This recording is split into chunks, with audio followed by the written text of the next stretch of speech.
দেখুন বন্ধুরা, আমাদের বাড়িতে ঘি বানাচ্ছি। দেখুন টকবক করে ফুটতেছে। দেখুন আর একটু ফুটলেই হয়ে যাবে।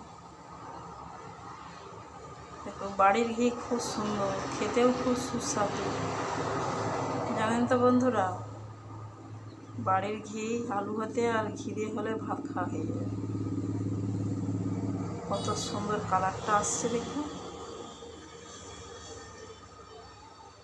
কত সুন্দর কালারটা বুক করে ফুটতেছে। দেখুন কালারটা একবার লাল হয়ে গেছে, একবারে লাল টক টক টক করছে। আর একটু ফুললেই হয়ে যাবে।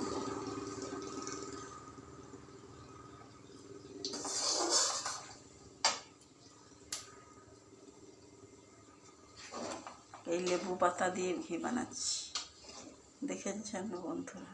এই লেবু পাতা খুব সুন্দর খেতে, টেস্ট একদম টেস্টি করে বানাচ্ছি। একদম লাল হয়ে গেছে। একটু কড়া পাকের করলে বেশি দিন থাকবে। ঠিক আছে, শেষ, ঘি তৈরি শেষ হয়ে গেছে।